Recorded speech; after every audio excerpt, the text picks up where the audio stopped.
Hello,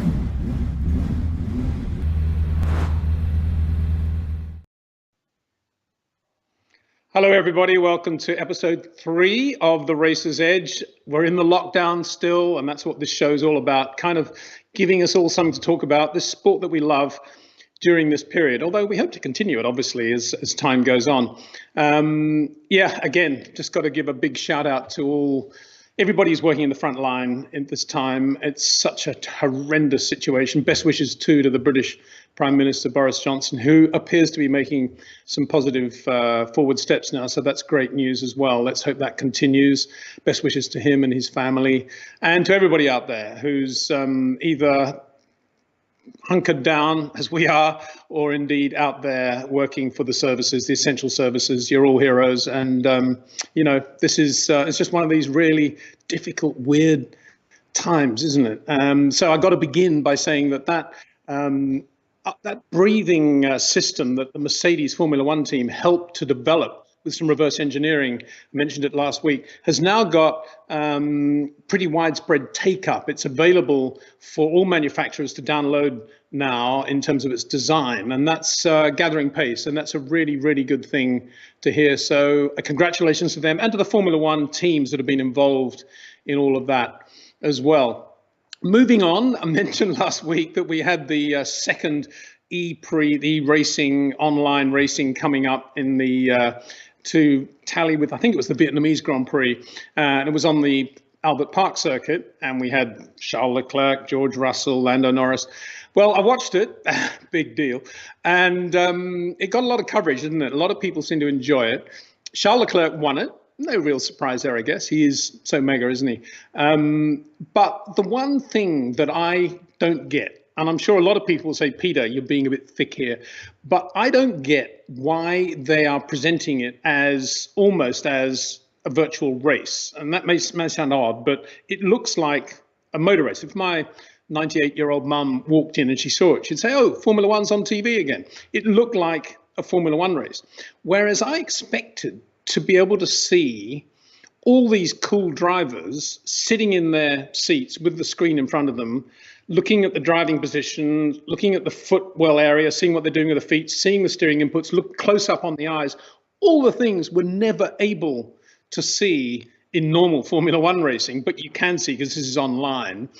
But there was none of that. We got audio interviews with Charles and a couple of other drivers, but that kind of, I was amazed by that, to be honest. I remember we had at the Big Autosport International Show a couple of years ago, we had a sim there, and we got quite a lot of drivers, rally drivers, F2 drivers in that sim to do a lap. And to me, it was kind of irrelevant what sort of time they were doing. The fascinating thing was to see the driving position they adopted, how they held the steering wheel, where the pressure points were on the steering wheel, what their footwork was like, what the expression was like on their face, because they're not wearing helmets or masks, how often they're blinking or not, all these things, the breathing, the heart rate, all that stuff that we never get access to should be, I think, the star attraction material of online racing. But that's just me, as they say, because I'm sure a lot of people think, oh, I want to see who's better, who's quicker, who's going to win. I want to see these guys as they're sitting. I'd love to have seen Charles Leclerc sitting in that sim and what his expression was like just before the start of that race. Obviously, it's only an online game, but I'd love to have seen that. I'd love to have seen how he looks when he's driving and how he's holding the wheel. To me, that is a missed opportunity, and I think we need to see that. That'll really bring it to life. Again, that's just my opinion, of course. So please, lots of questions, if you like. Ask me, go to the YouTube channel link that we've given you there. I've got a question that came in actually from WhatsApp before the show started, so I'll begin with that. So our friend Diego Moreno, who's in Madrid, lives in Madrid, Mexican, lives in Madrid. So best wishes to you and all the folk in Madrid there. It's been a really, really tough time for you guys. But his question says, Peter, can you give us, share your point of view regarding the new FIA rule change, which now allows drivers again to show up at each Grand Prix with a new helmet design? It's ironic, isn't it, that these days Sebastian Vettel has one of the most regular designs, conventional designs, considering that he was one of the first drivers constantly to change his helmet design in his Red Bull days. It's a pretty good question, isn't it? And I think It does beg the question of helmet designs these days and what it's all about and what they're trying to achieve with it. And without wanting to be too cynical, I guess one of the things is to change it as much as possible so that if you've already bought this helmet in this color, you're not going to go and buy another one. We all know about that. But putting that to one side, you know what? It doesn't worry me that much because you can't really see the helmets anymore because of the halos. In the days, but pre-halo days, I think it was much more of an issue. Now, I mean, I have no idea really. If you ask me the intricate details of, I don't know, Checo Perez's helmet, I wouldn't really have much idea. It probably reflects my lack of attention to detail, I suppose, in that area. But partly it reflects the halo. And even when we're in the garage, you can't get a great view of the helmet anymore. And so I have to say, I'm a bit blasé about it, but I say, well, kind of, so what? I'm looking down because I'm just getting down to my to the YouTube page now because I've got to log into that to log into it. I've got to find the correct page in order to get the other questions. But thanks, Diego, for that question. It was a good one. And I suppose Sebastian Vettel does deserve plaudits, I think, for that rather classic helmet design that he has. It's pretty good, isn't it? Slightly off center, that line, which is slightly unsettling. But in general, I like that retro look very much, only because it's simple and it works. And it did for so many drivers over the years. I mean, John Surtees' white helmet with the light blue was just tape really, and then it became paint just that way. Wonderful. Jim Clark, dark blue with a white peak most of the time, but sometimes with no peak at all. Border Reivers colours. Graham Hill, London Rowing Club, Dan Gurney, dark blue. And so it went on. Lorenzo Bandini was very simple but effective too. You know, it's a shame, I think, that we've gone to these intricate colours, but it's part of the Formula One thing. And as I say now, allowing them to change every race, well, it's just going to allow everybody to make a bit more money, isn't it? Right. Barry Cosgrove says, hello from Victoria, Canada. Hi, Barry. Nice to say hello to you. Yeah, very good. Formula One has helped so much with the ventilators. Oh, that was from the KO Cup. Barry, we're just saying hi, I got to say. How do you think the Formula One, this is from Sjod de Groot. I hope I pronounced that correctly, Sjod.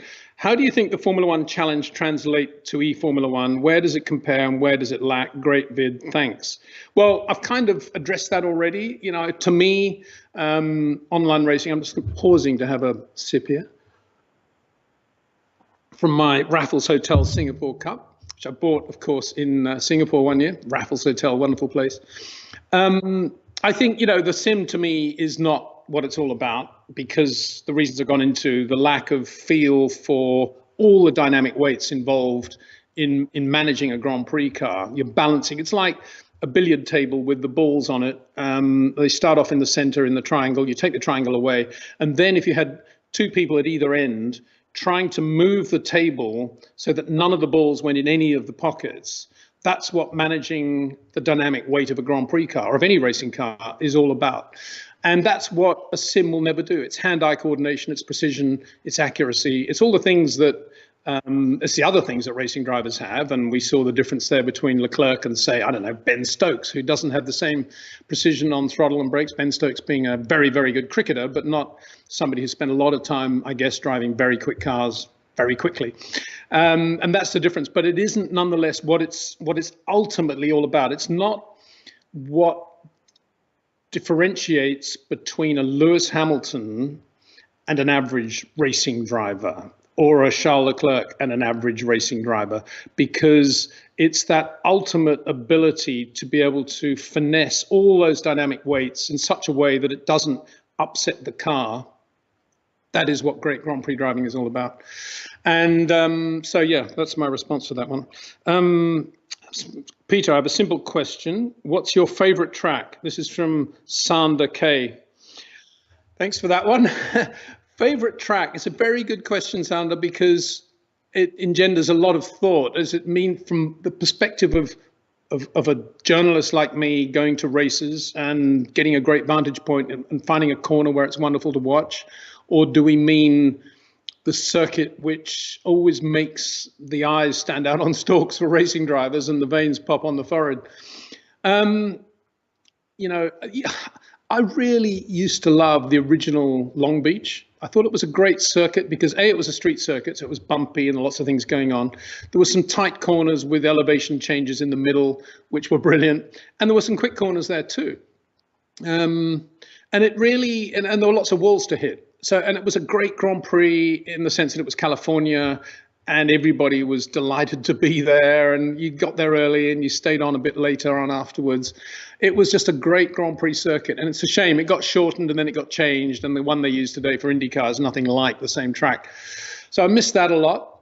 You know, I grew up in Sydney, Australia, with the Warwick Farm circuit. Probably nobody around now today has ever heard of that, but it was a great circuit as well. We had no fatalities at any race meeting from 1958 to about 74, I think, when it closed. It was designed by Jeffrey Sykes, who was basically my mentor in motor racing. He was the secretary of the Australian Automobile Racing Club, and it was modeled on Aintree Circuit in England, which is the horse race track and motor racing circuit. And twice, of course, the motor racing track has to go over the horse racing track, and they lay down tarmac bricks or covers at that point. And we did the same thing at Warwick Farm. It was a lovely circuit. I remember all the Grand Prix drivers that used to come out used to say how much they enjoyed racing at Warwick Farm. And for me, that was a great combination of fast corners, slow corners, grass, picket fencing, very good spectator viewing points, access, everything was great.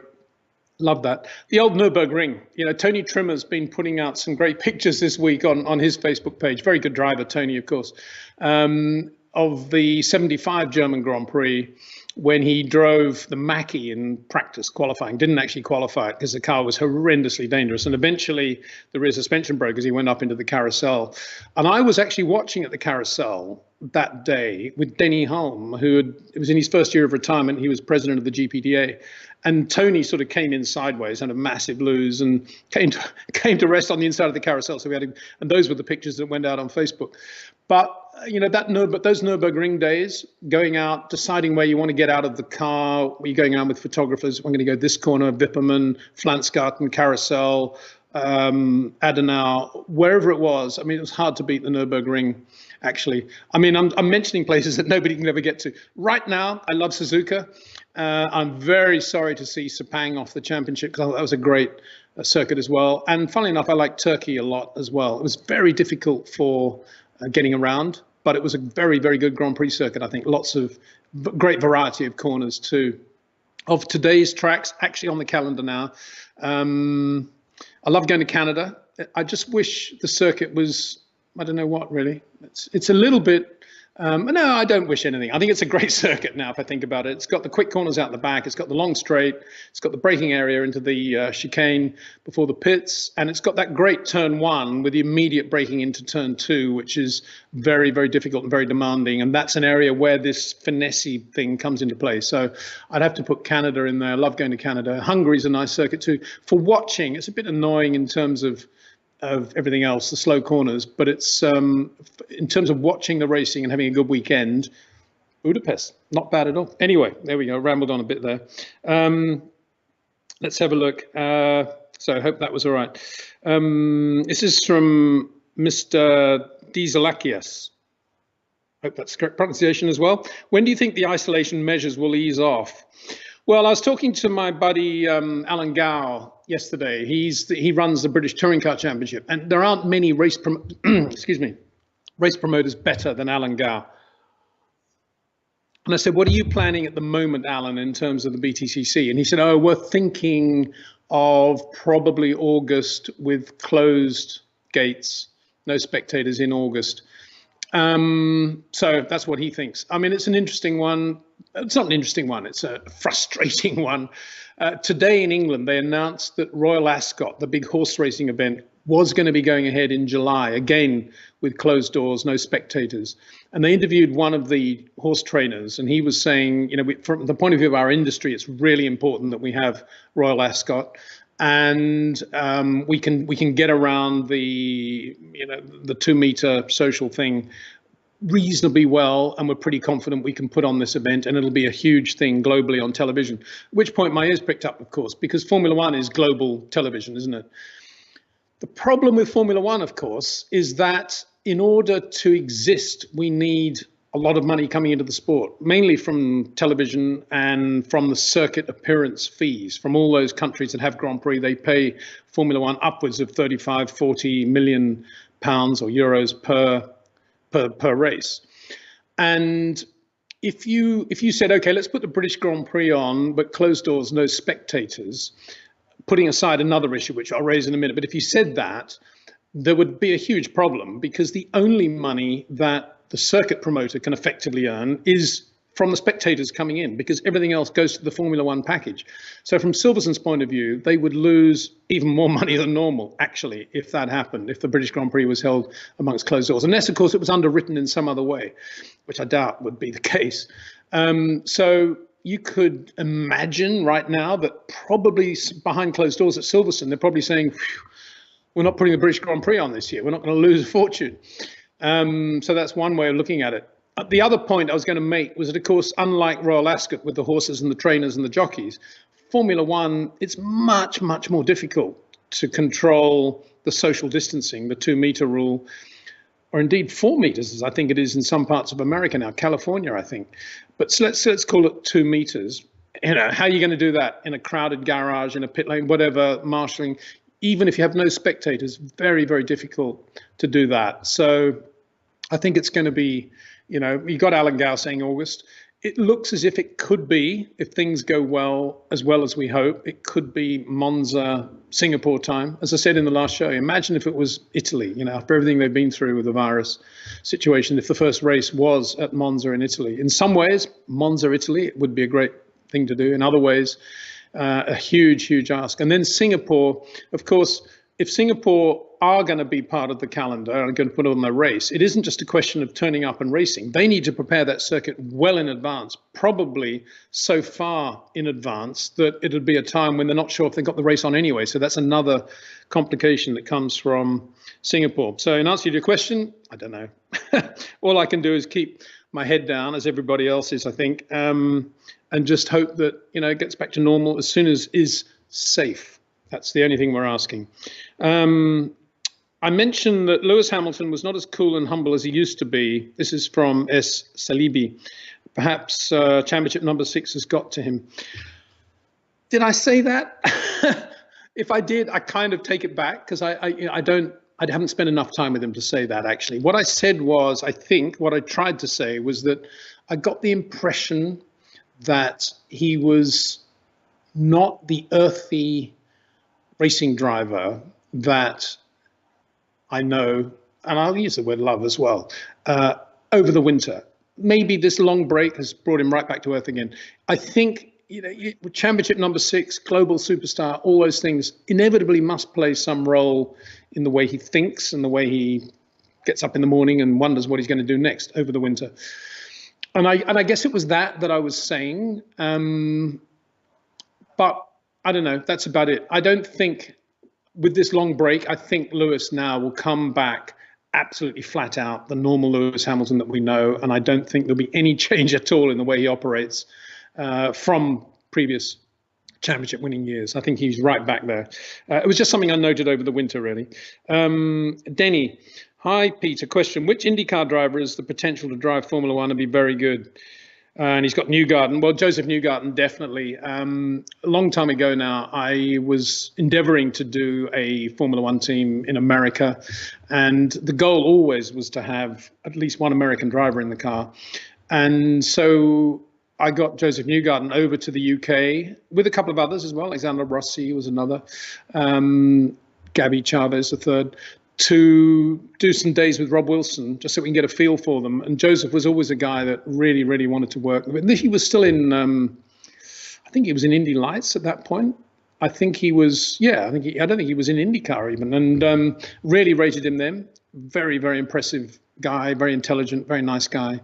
And yeah, I think he could have made it. You know, I've said many times actually, but I'll repeat it now, that I think that had Jeff Gordon or Tony Stewart been given a proper F1 opportunity at the right stage of their career, both of them could have become Grand Prix winners with the right team. Okay, so you could argue, well, that's not saying very much, but it is actually, because Formula One just turned their back on both those guys basically and never really gave them any sort of opportunity. The problem always is that a Formula One team wants to see drivers coming up from karting, Formula Renault, Formula 3, Formula 2, Formula 1, perfect. Well, all the sort of Max Verstappen, let's jump, Formula 2. And American drivers tend to want to do college and then go into a pro career as a driver. So the whole timing thing is out of sync. So when I say a Formula One team needed to give these drivers a real opportunity, what I meant by that was, if a McLaren or a Williams or a Ferrari had said to Tony Stewart or Jeff Gordon quite early on in their careers, come over, we will finance a full Formula 2 season, you'll be doing Formula 1 testing, you'll be doing sim work, you'll be doing all the things with the Grand Prix team, we want you to do Formula 2 for a year, fully financed, and then we want you to do 3 years guaranteed in Formula 1. Either of those two guys would have done it, and either of them would have been really successful. But of course, no Formula One team ever did that. When I was at Williams, I pushed really hard to try to get Frank to do a deal with Jeff Gordon. Bernie did too. But in the end, it was just too big an ask to get him to commit to that sort of program. And from Jeff's point of view, it wasn't worth giving up everything that he had in order to come over and maybe see if he could get a Grand Prix drive if he was a Williams test driver or something like that. Why would he do that? And so they've never had these opportunities. And I think it's incredible that Rossi hasn't had an opportunity to do Formula One correctly. Incredible that Joseph Newgarden has either. And then speaking of IndyCar drivers, you know, guys like Felix Rosenqvist, well, I'm on record as saying how ridiculous it is that Felix hasn't had a proper offer as well. So that's, you know, that's just totally beyond me. So it all comes down to the teams don't really reward a lot of talent these days. Bland statement. There you go. Alex Lamas says, sorry, Bronco Billy. Oh, no, there's another one here. Denny, can you tell us about your perspective about the European Grand Prix 1997? In what respect there? You need to come back and ask me a bit more specific question there. Are we talking about the fact that you can hold a race in a country without it being that country's race? That's something that I've been really pushing for. And I was interested to see that Stuart Pringle of the BRDC, very closely connected with the British Grand Prix, said last week, at Silverstone, we'd be quite happy to put on 5 Formula One races. So there's the first person actually to agree with me, I think, in what I was saying in that video I did out in Melbourne after the race was postponed, where I said I thought we should have a bunch of races in Silverstone, a bunch of races at Ricard, a bunch of races in Austin, and maybe a bunch of races at, I don't know, Sepang, hopefully, or maybe Suzuka.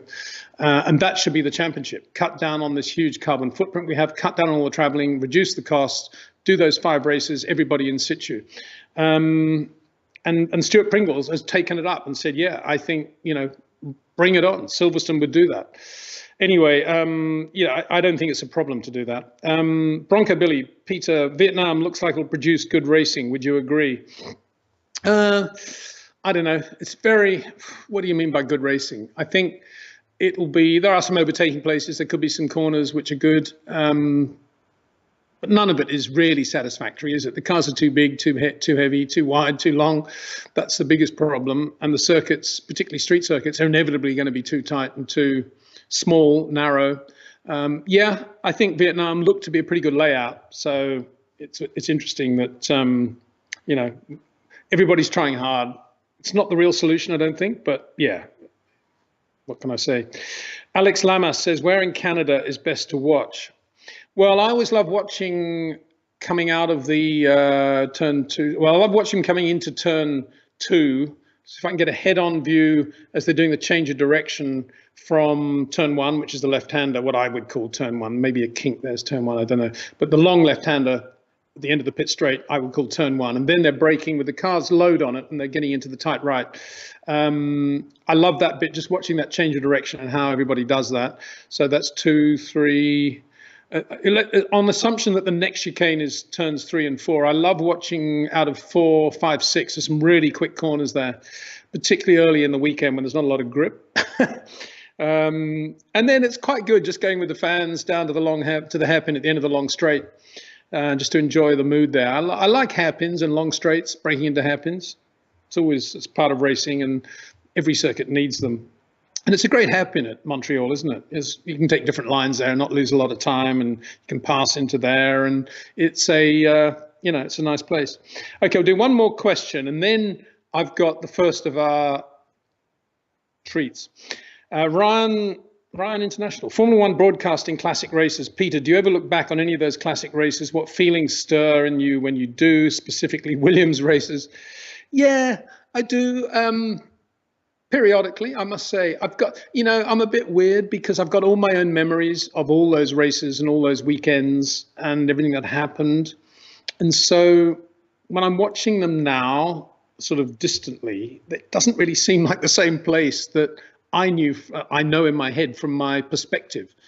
And so I tend not to do too much of that watching, or indeed reading books, motor racing books, because I want to keep all my own thoughts and memories fresh, which I do sometimes, of course, not always that fresh. But yeah, I mean, I was talking to a friend this morning in Australia, Oscar de Vries, who used to be publisher of F1 Racing magazine out there, actually, and he was lamenting the loss of spectacular Formula One cars that were typical of the 80s and the late 70s, 80s. He said, for him, that was Formula One, and he loves watching those races much more than he does watching the current stuff. But anyway, that's getting down the road of the good old days, which isn't what it's all about.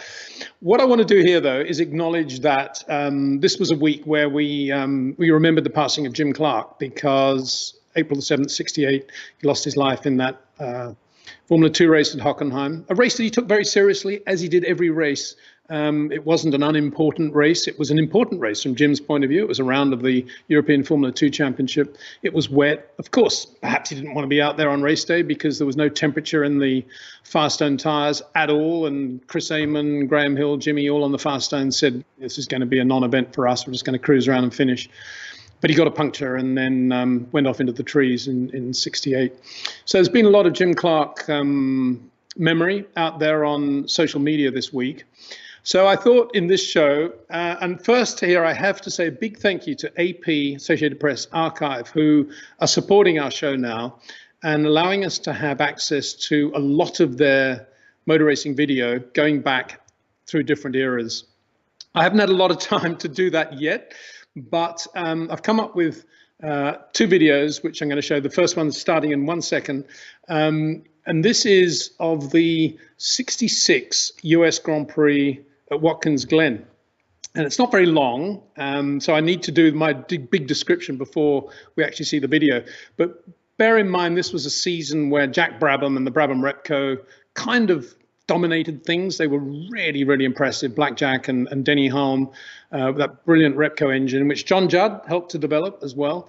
And but we shouldn't forget that there were moments when, for example, Lorenzo Bandini was really quick in the Ferrari. French Grand Prix was a good example. He would have won that race had it not been for a broken throttle cable. And then when I had a look at this 66 US Grand Prix, it reminded me of how quick Lorenzo had been at Watkins Glen as well. And he was in the only Ferrari. Interestingly enough, Ferrari had found that too many of their employees were away on holidays, and Mauro Foghieri was doing a lot of development work on the new 1967 sports prototypes, which means the 330 P4, the greatest race car, sports prototype car probably ever built, in my view. And he wasn't there. So they only ran one car for Lorenzo. So there was one Ferrari, there were two Brabhams, of course. And at Lotus, it had been a really weird year because they'd run the 2-litre Climax engine most of the time, because the BRM 3-litre H16 that they had intended to run all year proved to be very unreliable and didn't have a lot of power, even when it was reliable. The two factory cars of Graham Hill and Jackie Stewart factory BRMs were heavy and big and produced some amazing driving from both Jackie and Graham, but they weren't competitive. So that season was all about Brabham Repco. But we got to Watkins Glen, and Colin Chapman said, we could put Jimmy logically into have the 2-litre car out for him, the Lotus 33, but it's the end of the year. The American fans are now used to Can-Am. It's hit them, 7-litre big sports cars. Let's put Jimmy in the H16 Lotus 43. Probably won't last, but at least it'll be a big noisy engine for them to enjoy. So that's why Jimmy was in the H16 BRM. And then on top of that, you had a game-changing race because the US Grand Prix that year boasted the largest prize fund ever in the history of Formula One. It was $102,000, something like that. All the teams had their expenses paid. They all got They didn't get starting money, but they got prize money from 20th down to 20th place, which was unheard of in Formula One. So it was a game changer in terms of the finances of the sport. The teams were not united, so they had to deal individually with Cameron Argetsinger, the promoter of Watkins Glen.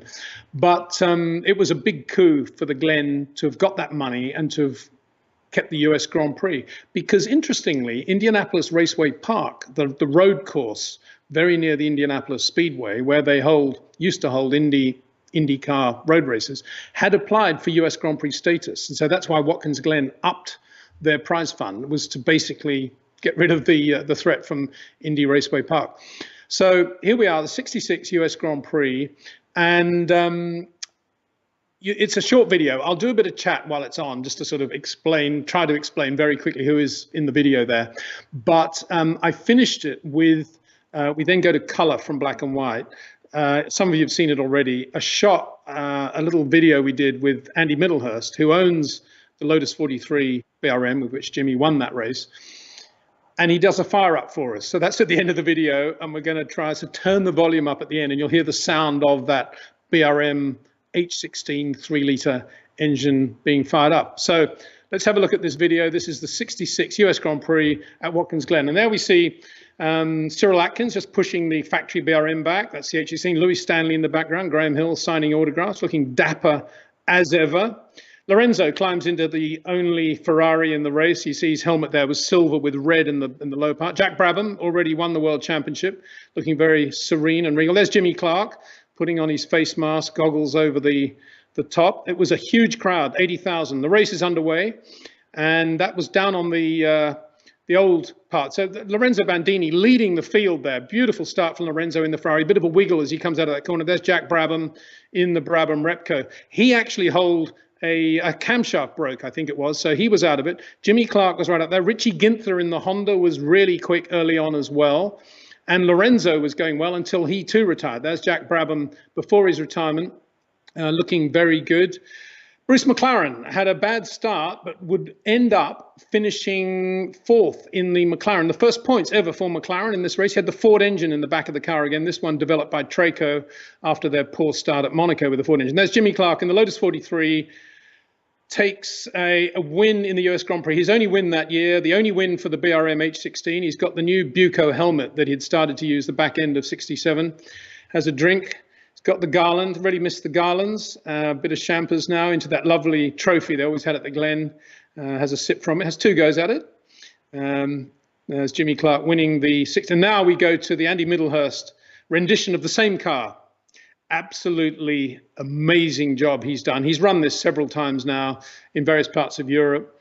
And this is up at his shop up near Liverpool. And you see a bit of fuel being pumped into the injection system there. And there's the startup of the BRM H16. Immaculate car. Beautiful car, actually. And it did actually have that engine was a stressed member. The Lotus 49 has a lot of credit for being a stressed member. You can see there, it was a stressed member into the back of the car. So the Lotus 43 was a groundbreaking car.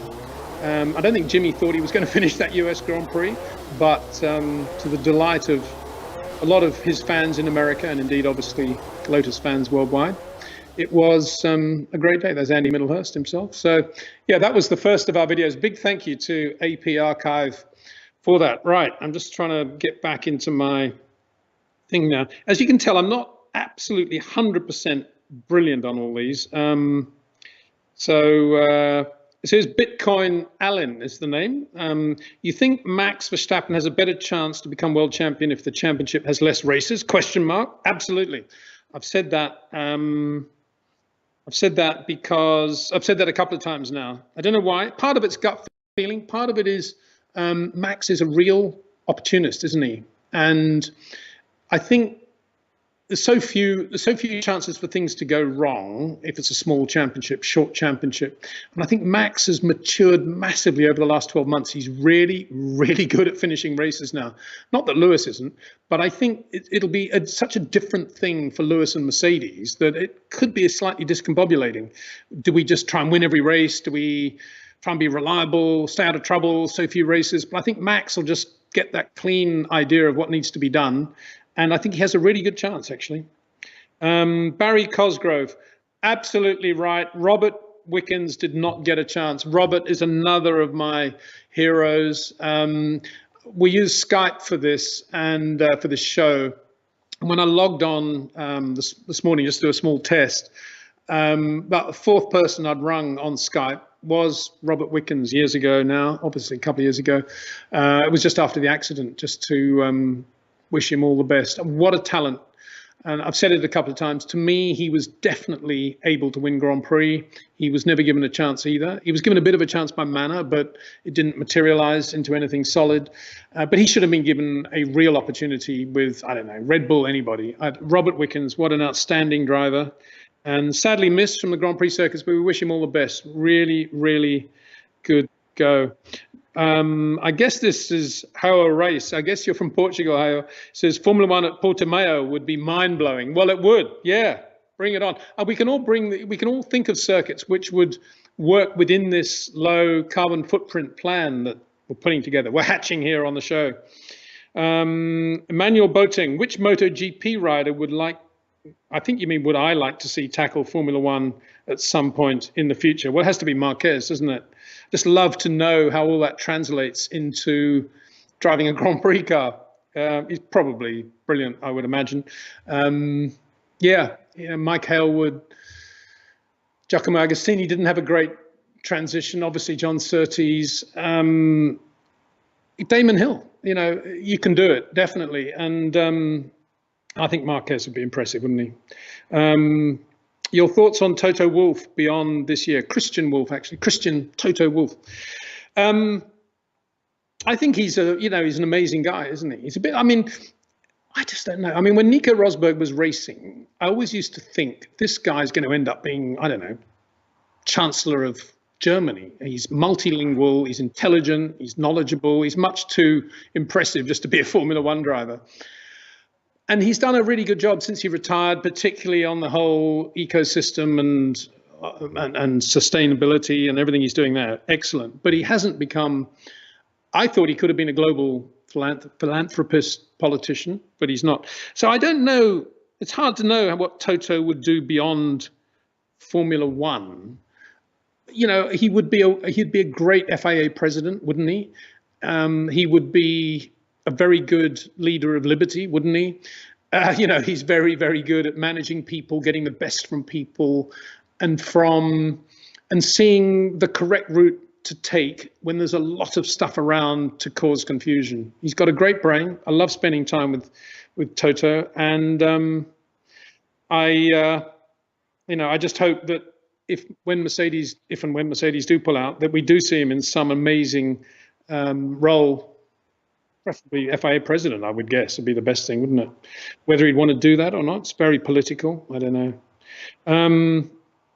Horatio 156 says, "Hi Peter, how important do you think age is nowadays for a Grand Prix driver? Considering most of the new drivers are so young, do you think this is a pattern that will continue in the next few years?" Excuse me for a sec. It's a good question, isn't it? I don't think age is as important as it was, to be honest. I think there was a time when if you weren't 17, 18, 19, you were too old to be on the cusp of Formula One and you got discarded. I'm not sure that's the case anymore. I don't know why. Maybe social trends or social manners mean that we now have to consider everybody with a little bit more respect.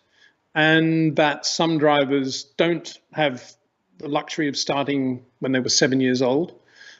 And we should, maybe it's my imagination, but I do think that I think we're slightly less worried about age than we used to be. Maybe my imagination, but I hope it's the case, because I think it's ridiculous that we don't allow drivers to leave international racing to go to IndyCar and then come back again. Rosenqvist being a very good example. You know, he should be in a couple of years. I'd love to see him back in. I'd love to see him in Formula One.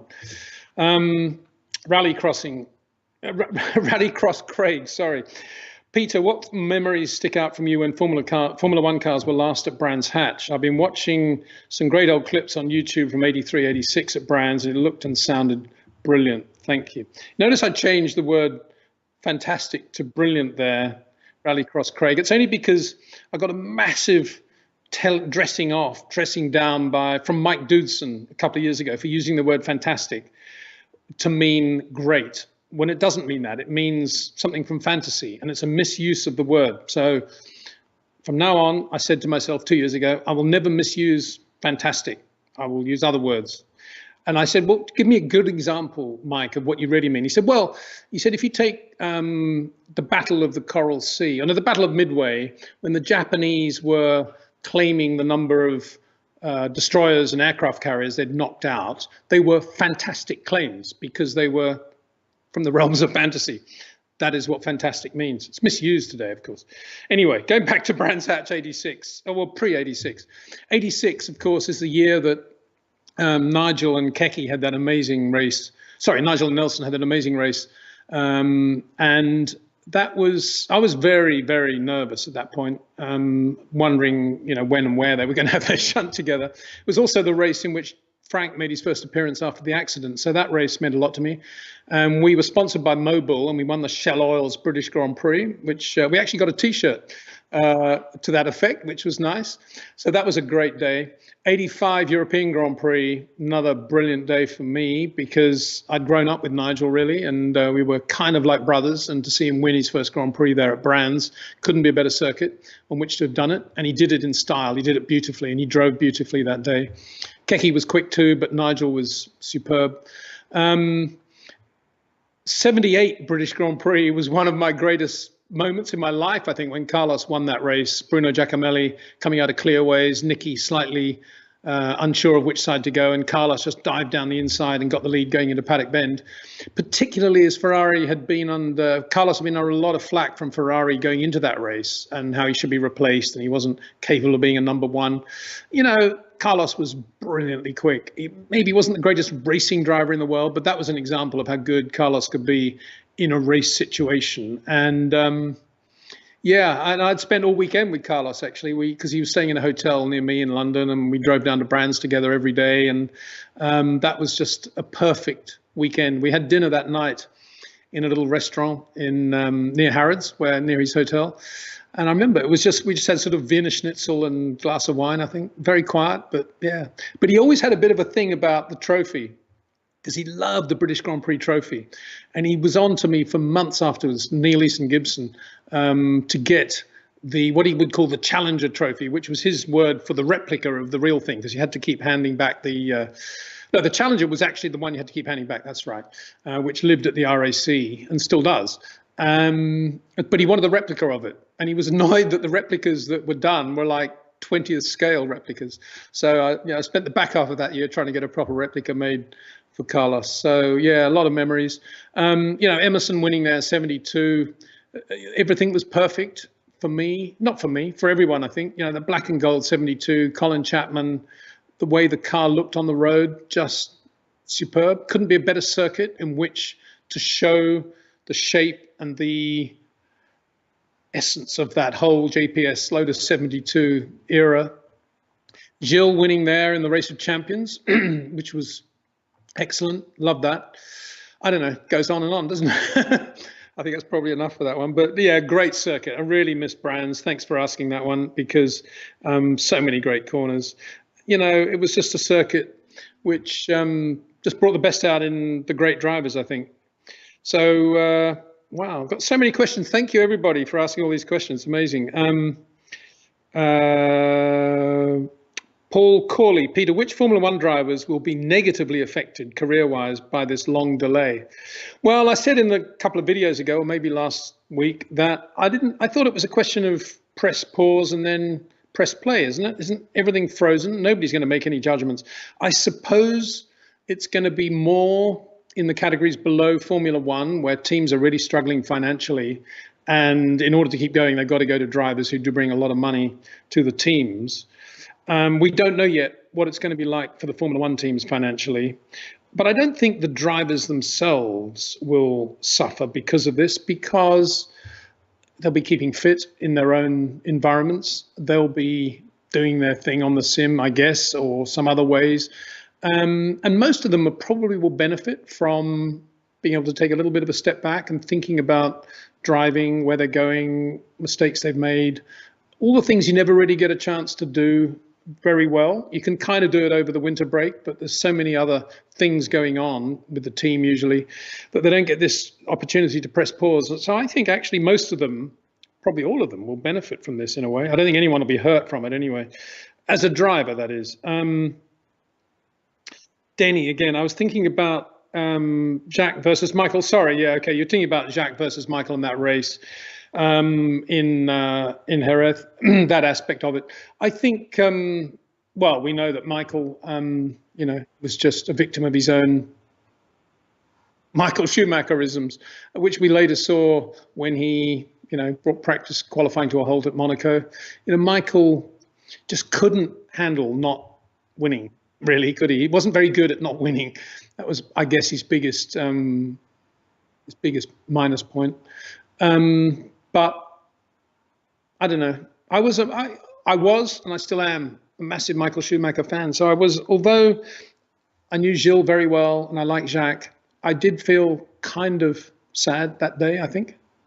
Yeah, I did, definitely. I remember I was there with Johnny Williams. We went to the party after the race. And I couldn't really get into it because I was kind of worried about the Michael Ferrari repercussions. Anyway, there you go. M.A. Smith, I think I'm going to like this question. Like you, I think Jim Clark is the best driver ever.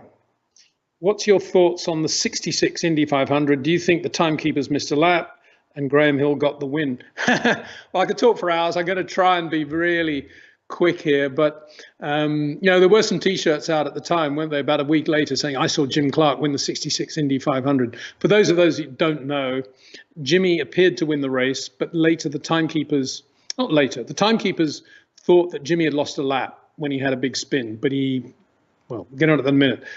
They thought he lost a lap, and therefore the win went to Graham Hill. And Jimmy, classic Jim Clark, even though there was all that doubt, was the first to say, literally the first to say, congratulations, Graham, you deserve the win, shook his hand and joined in the festivities for Graham winning the 66 Indy 500. But here's the punchline. Not so long ago, my dear friend Nigel Roebuck was at Indy, and he was either in a coffee shop or he was in the Indy, the wonderful Donald Davidson Indy Library, one of the two. I think it was a coffee shop. And he was talking to somebody like Donald Davidson of Indianapolis, or maybe, could have been a Gordon Kirby. They were talking about Indy 66. And there were two elderly senior gentlemen at the next table, or very near. And one of them said, we've been listening to what you've been talking about. We were both timekeepers at Indy in 66. And we can tell you now that Jim Clark won that race. We discovered it about a week later, but it was too late to do anything. We kept it under wraps, but Jim Clark definitely won the 66 Indy 500. That was what Nigel had from just these two guys. Now, Javi Krombach, having said all that, Javi Krombach, who was at the Indy 500, as he was at all the Indy 500s, big friend of Jimmy, big friend of Colin Chapman.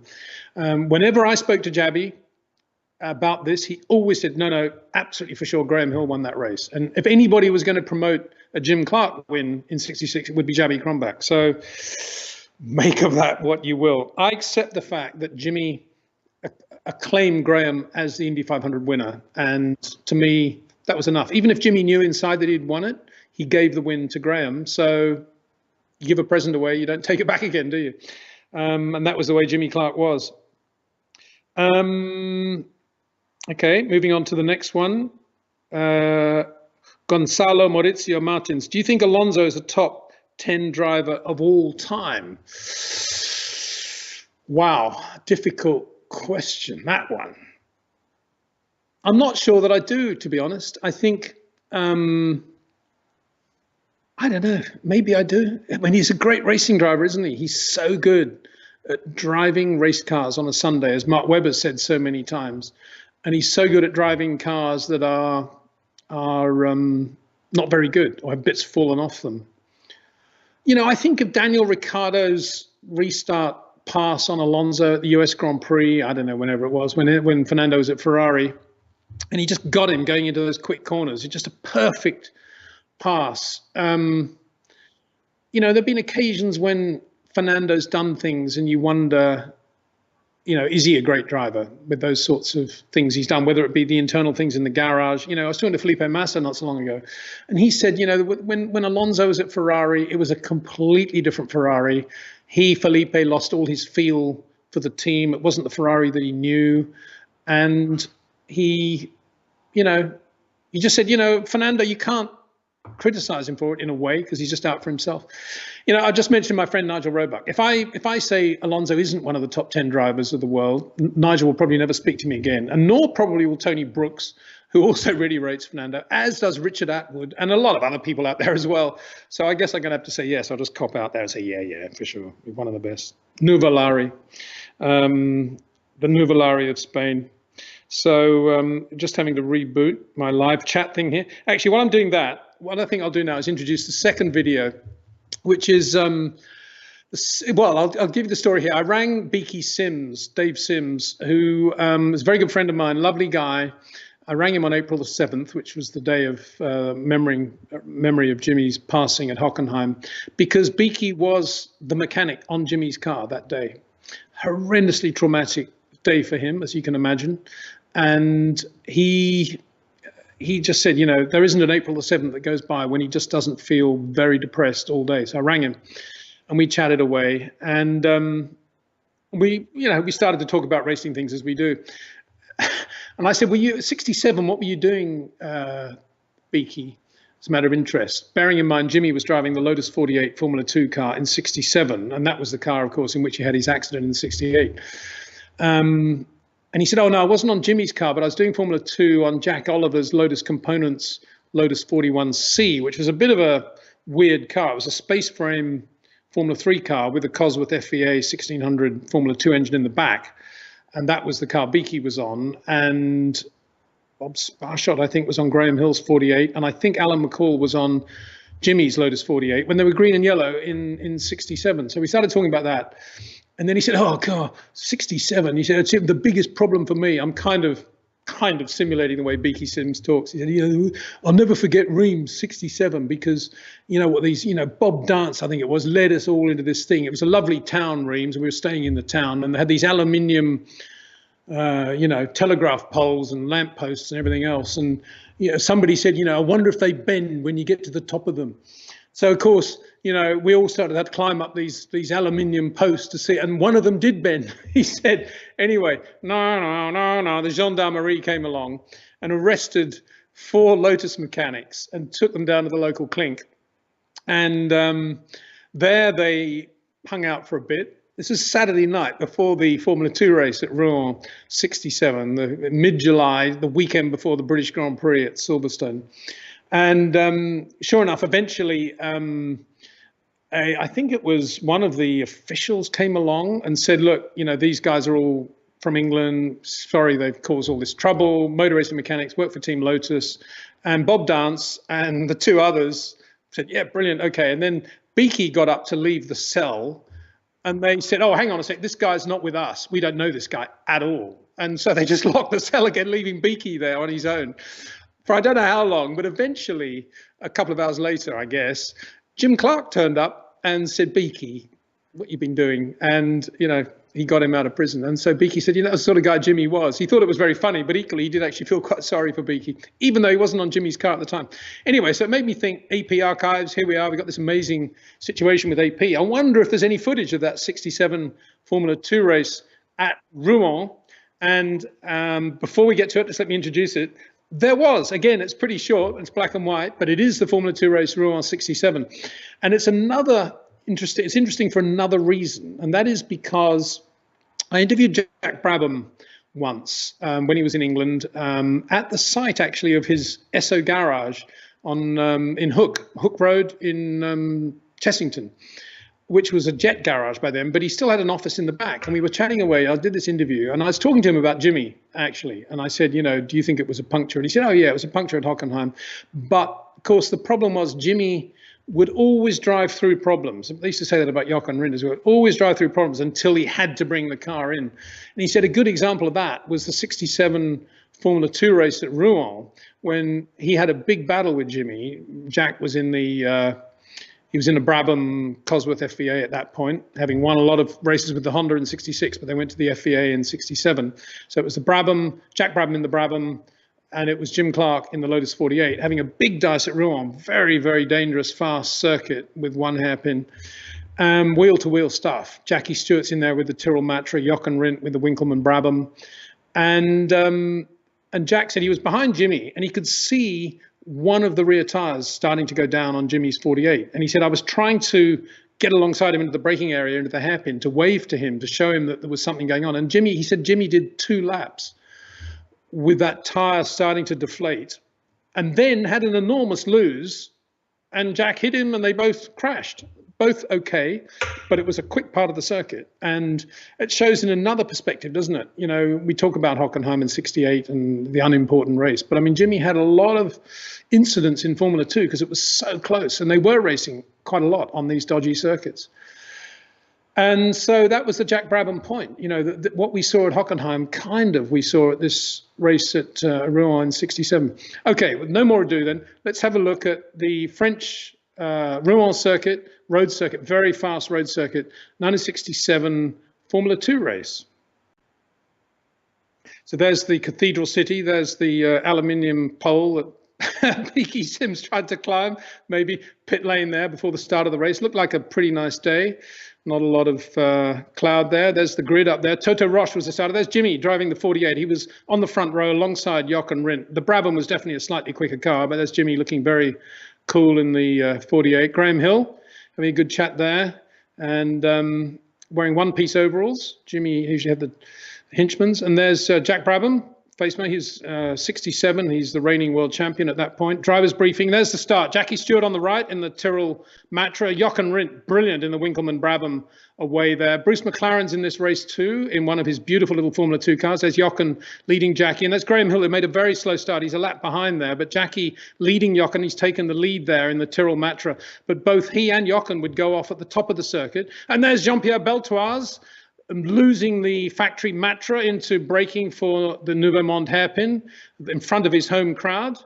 Not a great moment for Jean-Pierre. As Graham he started to go very well. He had a gearbox problem. Then there's Jackie Oliver's 41 that we were just talking about, that white car there. And, rejoining, that's Bruce McLaren, had a bit of an off, but he rejoins actually and does a very good job to finish in second place in this race when it's all said and done. So Jackie went off, didn't restart. Jochen went off, did restart. Jochen wins the race, and Jack Brabham, obviously, and Jimmy Clark have had their chance. There's Toto Wolff waving the huge checkered flag, the famous Toto Wolff. And there's Jochen looking very cool, getting his garland at the end of that Formula 2 race. I used to read about the Winkelmann racing and how brilliant they were. And of course they were. The car was immaculate. The Brabham was brilliant. Jochen was fabulous.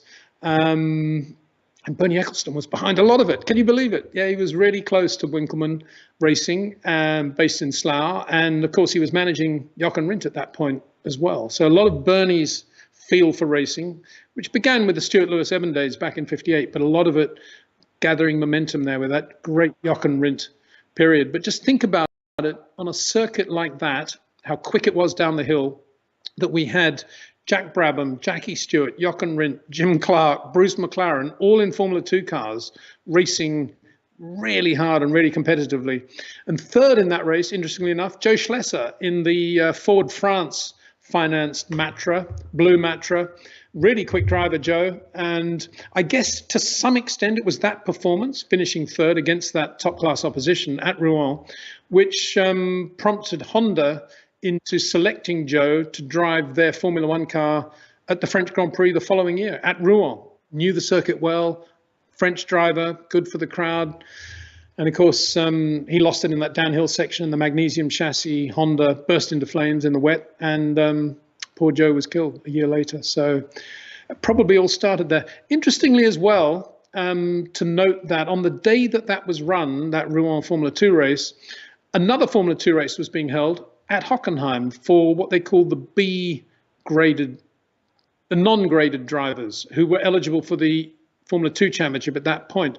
That race, amazingly, was won, I say amazingly, because he didn't win many F2 races, was won by Frank Gardner. Very good win, I think, from Chris Irwin. So, yeah, that was that. So hope you enjoyed that. We're going to do a lot more of these. We're kind of testing the technical feasibility of getting the video out there with me talking, and it kind of works, I think, hopefully. So I hope you enjoy that. We'll do a lot more. So Miss M.A. Smith said, thanks for your thoughts on Jimmy's 66 Indy win. No, it's an Indy race. Interesting. Thanks so much. What circuit is this? Rouen. Well, there you are. Hockenheim? No, not. I don't know who thought it was Hockenheim. So let me just go back to the live chat. I think we're kind of done there. A few more points I just want to make that we've had this year about the Formula One calendar. We've had an official announcement from the Canadians that the Canadian Grand Prix has been cancelled, which is a great shame. I said back in whenever, March, that middle of March, that it would be great if we could start this championship at the Canadian Grand Prix, but that's not going to happen. We've already talked about the feasibility of starting it at Silverstone. Personally, I don't see that happening. But nonetheless, a sad press release from the Canadians in which they said they'd looked at every possible avenue to try and have that race, but it's not going to happen. So yeah, it's a difficult time, isn't it? And I just think that we all have to be. Actually, it's a lot more questions here. I was just about to go into a rambling stage, but I'm not very good at this because I've gone to the bottom and the questions that I've answered. Video definitely works. That's from Frank Powell. Do more. Well, thank you very much, Frank. Brian says, what happened to our new and Ferrari after the '85 Brazilian Grand Prix? Yeah, some things about Rennie's career which should remain private, I think. All I can say, I really like Rennie. I know he's a really good bloke, and particularly now. But yeah, he had some things going on, which here we go. Thank you, Peter. This is Alex Lamas. Before my time, but I'm a massive Jim Clark fan. Alex Lamas, Pathé Films. Yeah, you can watch all Pathé. You can watch all those, other ones. And actually, to put them out them on YouTube, that's a different story. You can watch them, but what we're doing is putting this out. So again, a really big thanks to AP for that one. Demiscu. Hi, Peter. Last time I asked about the feeder series, Denny asked about IndyCar too. So my question, has any driver a chance of Formula One outside of DTM Super Formula? If yes, who? I was interested to see, speaking of Super Formula, that Yuri Vips is doing Super Formula this year. I really rate Yuri and hope that he does well out there. I think he will. He's trying for Mugen, I think. So yeah, I think Super Formula is a great category in which to be taking part. I did actually mention some of the drivers in F3 and F2 in the show last week, and it was so many guys, good guys. I was looking at the F2 lineup. I've just got it here. I mean, there's so many guys that could win that championship. Dan Ticktum, obviously, with family money, is buying his way back into the sport, having blown it with Red Bull, but he's driving for dams, and he should go very quickly in the dams. For sure, he's going to win some races, I would say. Guanyu Zhou needs to build on a brilliant season. He will. A lot of guys who this will be a make and break year for them, assuming it happens this year, if not next year. Guanyu is probably one of them. Callum Eilert's another. And be really interesting to see how Christian Lundgaard goes. Well, he was in that. He was in the online race, wasn't he? He's very, very quick. Christian, very, very good. Really rate him. Jehan Darubala, another guy that looked really good last year in F2. How's he going to go? He's obviously really good as well. Indian, brilliant driver. Luis Delatraz has had some great races. He needs to really consolidate this year and hopefully get a proper drive out of it. And Pedro Piquet, I really rate Pedro Piquet, actually. He's switched from Trident to Charouz. So that, again, I keep saying interesting, but what other word can you say? It's going to be so close amongst these guys. And Felipe Drugovich didn't have a great year last year, but wasn't he good in 2018? So he's another guy to watch. Artem, we've mentioned, who's now driving for Arden. And then I didn't mention Mick Schumacher, who I also rate. And he's got Robert Schwartzman alongside him. That's going to be a really interesting comparison at Prema, isn't it? Because Robert's really quick. Mick is very quick and intelligent. So how those two match up will be fascinating. I'll use a different word now. Marino Sato's shown his pace as well. And then, of course, we have High Tech coming into Formula 2, which will be fabulous to watch. Really big fan of Ollie Oakes. And Nikita Mazepin and Luca Giotto. What a great pair of drivers they are. So Formula 2, what an amazing grid. And Formula 3, I didn't mention Richard Vasseur and his win at Macau and whether he can build on that. Jack Doohan, he's really good. And we got David Schumacher, who's Ralph's son, and obviously Mick in Formula 2. So we've got two Schumachers now. Inam Ahmed, Cameron Das, both driving for Carlin, and they drove together, I think, for Carlin in British Formula 3. And Cameron was beaten by Inam, but he's driven really well, and I actually rate him very highly. So, and then we mentioned Peroni as well, Alex Peroni, and of course the other Aussie who's really good. Well, a couple of good Aussies coming along, but Oscar Piastri is another one. And I rate Logan Sargent too, the American. Speaking of Americans. Anyway, enough of all that. They're all good, aren't they? It's an amazing thing. And then you've got Euro Formula Open, which is really good as well. So let's go back here. I have to keep going back to the live chat thing and then refreshing it that way just to get this thing to... that was that one. Richard Anderson says, hi, Peter, which driver, and we're over an hour now, so I'm going to stop in a second. How to which driver would you feel most comfortable going down the pub with? Do you mean today or of any era? Well, I mean, it would either be, in my case, I've been really good, still am very good friends with Carlos Reutemann and Nigel Mansell. So it would be one of those two. Carlos is brilliant. He WhatsApps all the time. His WhatsApp photograph, by the way, is a Lewis Hamilton spec dog. Very impressive. I'm not sure because of the Lewis thing or not, but anyway, that's Carlos's. And Carlos is in good form. So it would be Carlos, really. And we would talk about engine numbers and revs and gear ratios and bell helmets and Bill Simpson and, all the good things in life. And Nigel, we talk about golf, really. What else is there, to talk about when you're not talking about motor racing? Because Nigel's such a great golfer. Okay, that was that one. Emmanuel Bosi. If there was one era of the history of Grand Prix motor racing you would like to witness and be a part of, which would it be and why? The 60s, without any doubt at all.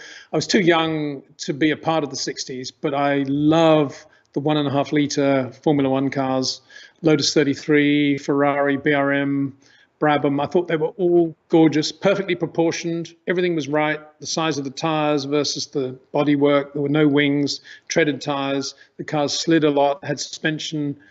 And they were just beautiful racing cars. I'm sorry, they were just beautiful works of art. And I thought the 60s were just, that was my era, really, in terms of falling in love with motor racing.